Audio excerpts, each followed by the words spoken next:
Hey, Peter, who are these guys? Oh, this is just my looping gif of black teens reacting to a very mild burn. Huh, sounds kind of pointless. Oh, you mean like your feet? When the friendship between Peter Griffin and Joe Swanson is examined, it's impossible to ignore how often Peter crosses the line into outright cruelty. It's one thing to make jokes among friends, but what Peter does to Joe repeatedly goes well past that. There are entire scenes where Peter treats Joe's disability like a personal punchline, cracking jokes about his paralysis, mocking his wheelchair, and using Joe's condition as a setup for visual gags or cruel lessons. We may or may not have put Joe in a smelly home for the goofy. What? Peter, those places are a horror show. Joe's your friend. How could you treat him like that? And it's not like this happens once or twice. It's a running gag across seasons. Whether it's the way Peter talks about Joe's spaghetti legs, or the time he mimicked Joe's condition on national television while pretending to be an inspirational figure, it's brutal. In the Book of Joe, Peter hijacks Joe's children's book about a hopeful disabled squirrel, completely flipping it into a mean-spirited, tone-deaf joke that glorifies laughing at handicapped people. Instead of supporting his friend's attempt to do something positive, Peter makes himself the star, becoming the voice of the handicapped, without having the faintest understanding or empathy. Joe's dream of inspiring children becomes a circus act with Peter front and center.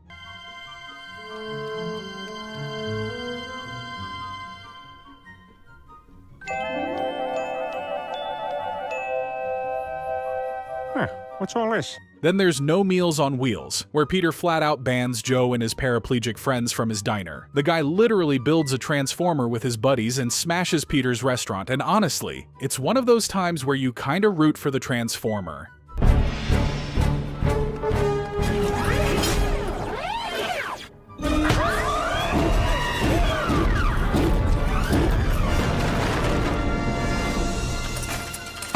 Help! Help! Somebody help me! Peter's turnaround only happens after he spends 45 minutes in a wheelchair and suddenly realizes, oh, this is tough.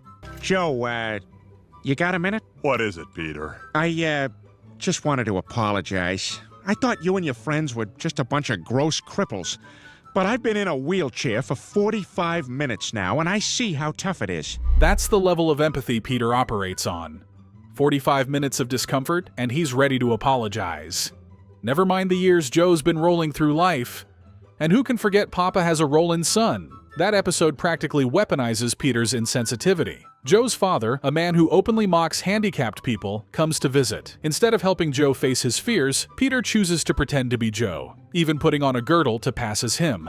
Joe's left to watch this entire twisted charade unfold. Peter's response, "I'm doing this to help you." It's insulting, but also pique Peter, always thinking he knows best, even when it's completely dehumanizing to his friends. When someone takes every vulnerability and trauma their friend has and turns it into a laugh track, that's not friendship. That's Peter Griffin at his most heartless. We found your dad! You what? That's right. He's coming tomorrow for Father's Day. You shouldn't have done that, Peter. My father's not going to be happy to see me. My dad would ridicule anyone in a wheelchair. It was all, hey, spaghetti leg. I'll just pretend to be you. I mean, your dad ain't seen you in years. He won't know the difference. What? That's crazy. Abandoning Joe in his wheelchair. It's not every day that a group of guys thinks running with the bulls is a good idea. But then again, this is Family Guy, where bad ideas are Peter Griffin's specialty. In Brokeback Swanson, Peter, Quagmire, and Cleveland decide to take part in a bull run. But their immediate thought is to exclude Joe. Why? Because he's dead weight. It's not just a bad joke, it's their actual justification for planning the trip without him. Of course, Joe finds out, and he insists on joining. The guy wants to prove that his disability doesn't hold him back. And for a while, he actually keeps up. There's a moment where Joe is thrilled, finally part of something reckless and exciting. But then comes the litter. Yep, a discarded wrapper that ends up flipping Joe's world upside down. Literally. He gets trampled, impaled, and left completely paralyzed from the neck down. Now this is the part where you'd think Peter and the guys would step up, rally around their friend, and figure out how to help him. But nope, they panic, freak out, and within minutes, dump Joe at a state-run care facility. No second thoughts, just straight up abandon him.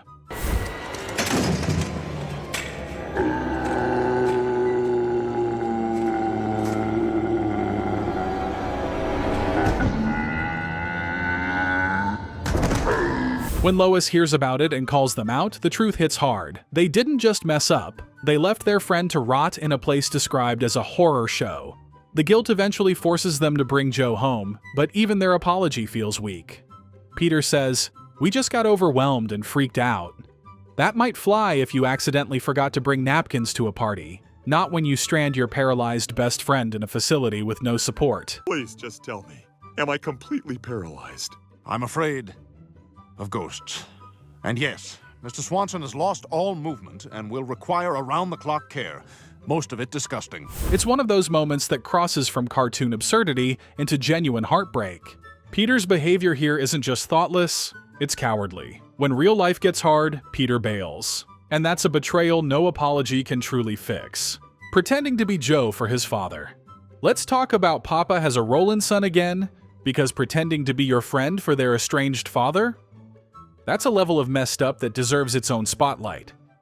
Joe opens up about how he hasn't spoken to his dad in years, mostly because his dad constantly ridiculed handicapped people. It's not just an awkward family situation, it's deeply painful for Joe. The kind of thing that leaves emotional scars. But Peter decides he knows better. Without Joe's permission, he finds Joe's dad online and invites him to town. Now Joe has to confront the man he's been avoiding for years, and he's terrified.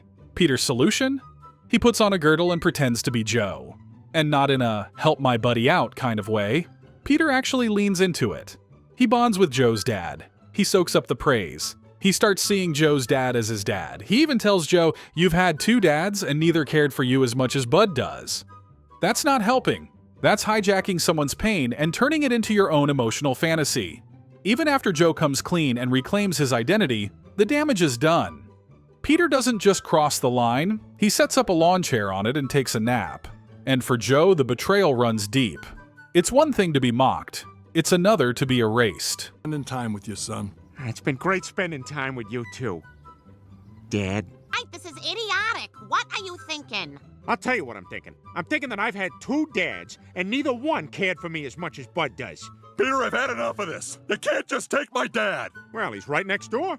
Nothing's stopping you from going over there and telling him the truth. That his son is a paraplegic who's stuck in a wheelchair.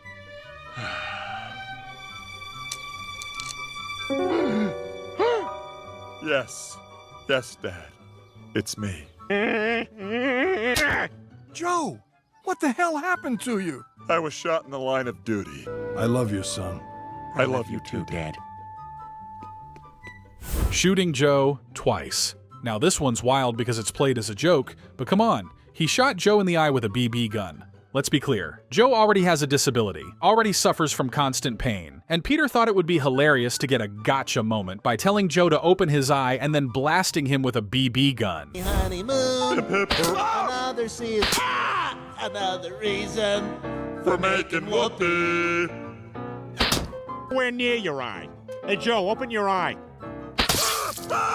Gotcha. In Lottery Fever, it's just one of the many twisted games Peter forces his friends to endure once he wins big. Later in the episode, Joe says they had to remove the eye and replace it with a glass one. Well, well, look who it is. Who is it? It's me, Peter. I'm standing right here. This is a glass eye, Peter. They had to remove the one you shot. Oh, boy, that whole day was a mess, huh? What happened to you anyway? You look terrible. Look, you guys, I messed up bad. Winning the lottery was the worst thing that ever happened to me and my family. That's not a prank, that's assault. And guess what? That wasn't the first or last time. The second time, he did it again, just as carelessly. There's zero remorse. No lesson learned. The whole scene is treated like another throwaway joke, but when you step back and think about it, who does that to their friends? Peter Griffin, apparently. Sabotaging Quagmire's relationships. Glenn Quagmire may not be the most morally upright guy in the series, but he does care about the people in his life. Unfortunately, Peter Griffin has a habit of steamrolling any chance Quagmire gets at happiness. In The Giggity Wife, Peter literally gets Quagmire drunk and tricks him into marrying a hooker. Charmise, I was obviously very, very drunk. This whole thing is a huge mistake, and we gotta fix this right away. Like hell we do, sweet cream. In Pilling Them Softly, Peter derails Quagmire's cooking show dreams with constant buffoonery. And in Into Harmony's Way, what starts as a beautiful music partnership ends with Peter destroying their bond because he can't handle not being the center of attention. Pick now! I actually don't. The floor has a lot of textures. All right, we're done. Do you hear me? I quit! Quagmires had love interests, career opportunities, and moments of personal growth, and Peter's consistently ruined them. Not out of malice, but because he can't help but make everything about himself. When a friend can't stand to see you succeed, that's not jealousy. That's sabotage. Siphoning jet fuel from Quagmire's plane. This one feels like a throwaway joke in the Family Guy universe, but it's way more serious when you think about it. Peter literally siphons jet fuel from Quagmire's plane. For fun. As a gag. Now, imagine how dangerous that is. It's not like borrowing a cup of sugar. This is a commercial aircraft. People could die. It's played off with the usual absurdity. But this is another one of those times Peter doesn't think twice about risking someone's job, safety, or reputation. Not to mention the passengers who were probably booked on that flight. Taking jet fuel from a friend's plane? That's not mischief. That's sabotage with life or death consequences. But Peter? He probably thinks it's just another hilarious bit. Ruining Quagmire's cooking show. In Pilling Them Softly, Quagmire finally has something special. A cooking show. A chance to be creative, respected, and taken seriously for once. But because Peter's attached to the project, things go off the rails fast. At first, it's harmless. Peter jokes around, provides some comic relief, but then he starts hogging the spotlight, turning the kitchen into a chaotic, butter-soaked circus. Cinnamon challenges, over-the-top dance numbers, bikini girls. Peter turns the show into a meme fest while Quagmire stands there, watching his dream burn in real time. He dumps pancake batter on a guest judge for flair, throws meatballs into the audience, and even sets off indoor fireworks during a souffle segment. At one point, he fills a mixing bowl with mayonnaise and calls it artisanal aioli, and somehow nobody stops him. It stops being a cooking show and starts looking more like a frat house on Food Network. Quagmire's food is incredible, but no one's noticing because Peter is busy trying to turn every episode into a viral stunt. Eventually, Quagmire fires him. And who could blame him? The guy just wanted to saute vegetables, not battle Peter's butter cannon. But instead of stepping back, Peter launches his own cooking show next door. Louder, crazier, more obnoxious. It's like watching someone crash your birthday party, get kicked out, then throw a bigger party outside just to spite you. He called it Eat My Fat, and the logo was just his face on a cheeseburger. Sure, Peter eventually gives the spotlight back, but only after Quagmire is completely crushed. That dream meant something, and Peter only noticed once he was finished stomping all over it. Bathtub Crashes, Cleveland edition. Cleveland Brown's bathtub has taken more airtime than some secondary characters, and it's all Peter's fault. It's a gag that repeats over and over, but let's face it, the joke always comes at Cleveland's expense. Every time Peter's chaos hits peak levels, Cleveland's house gets destroyed. And not in a little oops, we broke a window way. No, and we're talking full-scale bathtub launching through the wall destruction. There's always that same image, Cleveland sliding out the side of his house, screaming in horror as his privacy and dignity goes flying. And what does Peter usually do? Laughs, shrugs, maybe apologizes, once awkwardly. It's slapstick on the surface, but underneath it's just Peter destroying another friend's peace and comfort over and over. And Cleveland? He barely gets a break, exploiting his friends after the lottery win. When Peter wins the lottery in Lottery Fever, it's not the money that changes him. It's the power. Suddenly, Joe and Quagmire aren't his friends anymore. They're his staff, his clowns, his servants. Hey, yeah, if you're gonna open your mouth with the missus, stick to kisses, huh? What neat humor! What neat humor! Yeah, so what do you say, Peter? Can you help us out? Of course I can, you dope. We're pals, right? There you go. Now on, we're all gonna do whatever I want to do. Because I'm the one with the dough. Okay, I guess that's fair. Good, because what I want to do is stay here, get drunk, and watch TV. He forces Quagmire to bite into Fudge Pops just to watch him wince. He shoots Joe in the eye. He humiliates them with weird demands, emotional manipulation, and constant reminders that he's the one with money. It's disgusting, honestly. And the moment they try to step away from the madness, Peter makes them feel like they've failed him. The entitlement is unreal. Then, when Peter loses everything, he comes crawling back. Sorry I shot you, sorry I treated you like trash, let's be friends again. And somehow, they forgive him. But the damage lingers. You can't forget the way someone treated you when they had all the power. But in the Family Guy universe, somehow they all just shrug it off. And maybe that's the biggest joke of all. If this breakdown had you shaking your head, laughing, or both, Hit that like button, subscribe to the channel, and drop a comment below. Which moment made you cringe the hardest? Which betrayal would you never forgive?